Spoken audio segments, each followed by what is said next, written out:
የአባት ፍቅር የምወደው ልጄ ይህ ነው እርሱን ስሙት። በገዛ ወገኖች መገፋት፣ በውሸት መከሰስ፣ ክብርና ሹመት፣ ማዳን። እነዚህ ነገሮች በብሉይ ኪዳን የሚገኘው ደግሞም የያዕቆብ ልጅ በሆነው ዮሴፍና የዓለም መድኃኒት ኢየሱስ ክርስቶስ መካከል ያሉ መመሳሰል ናቸው። በመካከላቸው ያሉት መመሳሰሎች በአጋጣሚ የተከሰቱ ሳይሆኑ እግዚአብሔር ገና ከጥንት ጀምሮ ለሰው ልጅ ያዘጋጀውን የማዳን ዕቅድ የሚያሳዩ ናቸው። ይህንን ቪዲዮ ሲመለከቱ እንዴት የእግዚአብሔር ዕቅድ ሚስጥራዊ ደግሞ መረቅቅ እንደሆነ ያስተውላሉ። እስከ መጨረሻው አብራችሁን ቆዩ። ሁሉም ነገር የሚጀምረው ከአባት ፍቅር ነው። ያዕቆብ ዮሴፍን ከልጆች ሁሉ አስበልጠው ይወደው ነበር። ለዚህም ልዩ የሆነ ባለብዙ ቀለም ቀሚስ ሰጠው። ይህ የልዩ ስልጣንና የክብር ምልክት ነበር።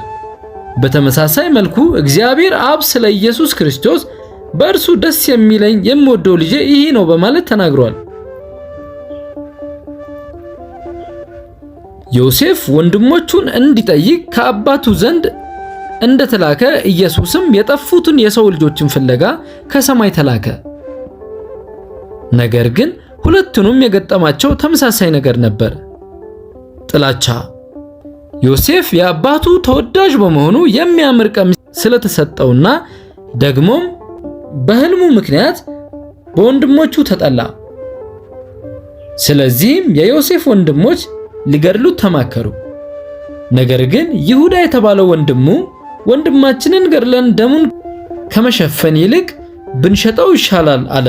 ስለዚህ ዮሴፍም በ20 ብር በእስራኤላውያን ሸጡት። እዚህ ጋር አስተውሉ፣ እንሽጥ ያለው ይሁዳ ወንድሙ ነበር። ወደ ኢየሱስ ታሪክ ስንመጣ ኢየሱስን አሳልፎ የሰጠው ደቀ መዝሙሩ ማን ነው?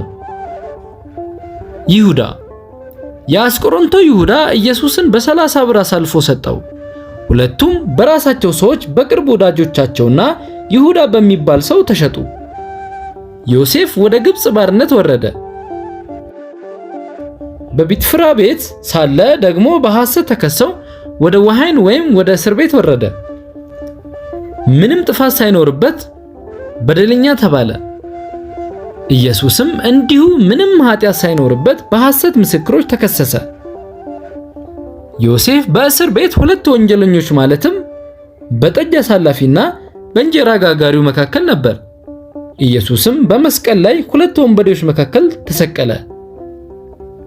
አንደኛው ወንበዴ እንደ ጠጅ አሳላፊው ተረፈ፣ ሁለተኛው ግን እንደ ጋጋሪው ጠፋ። መከራ የሀገሩ መጨረሻ አልነበረም። ከውርደት በኋላ ታላቅ ክብር መጣ። ዮሴፍ የፈርዖንን ሕልም በመፍታቱና መፍትሄ በመስጠቱ ከወህኒ ወጥቶ የግብጽ ሁለተኛ ገዢ ሆኖ ፈርዖንም በዙፋኑ ብቻ አበልጣለሁ አለው። ሰዎችም በፊቱ እንዲንበረከኩ ታወጀ። ኢየሱስም ከሞት ተነስቶ በክብር አረገ፣ በአባቱ ቀኝ ተቀመጠ። መጽሐፍ ቅዱስ በሰማይና በምድር በምድርም በታች ያሉት ሁሉ በኢየሱስ ስም ይንበርከኩ ዘንድ ይላል። በዓለም ላይ ታላቅ ረሃብ በሆነ ጊዜ ሰዎች ሁሉ በሕይወት ለመኖር ወደ ዮሴፍ መምጣት ነበረባቸው። ዮሴፍም የጎተራውን በር ከፈተላቸው፣ እንጀራንም ሰጣቸው። ኢየሱስ ደግሞ የሕይወት እንጀራ እኔ ነኝ አለ። ዓለም በኃጢአት ረሃብ ስትሰቃይ እርሱ የሰማይን ደጅ ከፈተልን። ዮሴፍ ግብጽንና እስራኤልን ከሥጋዊ ሞት አዳነ። ኢየሱስ ግን ዓለምን ሁሉ ከዘላለም ሞት አዳነ። ዮሴፍ ስልጣን በያዘ ጊዜ የበቀል እርምጃ አልወሰደም። ይልቁንም ወንድሞቹ በፊቱ ሲንቀጠቀጡ አትፍሩ፣ እናንተ ለክፉ አሰባችሁት፣ እግዚአብሔር ግን ለበጎ አደረገው በማለት አቀፋቸው። ኢየሱስም በመስቀል ላይ ሆኖ አባት ሆይ የሚያደርጉትን አያውቁምና ይቅር በላቸው አለ። ሁለቱም ክፋትን በደግነት ጥላቻን በፍቅር ድል አደረጉ። የዮሴፍ ታሪክ ስለ ኢየሱስ ክርስቶስ የተጻፈ የቅድመ ታሪክ ትንቢት ነው። እግዚአብሔር በታሪክ ውስጥ ታሪክ እየሰራ መሆኑን ያሳየናል።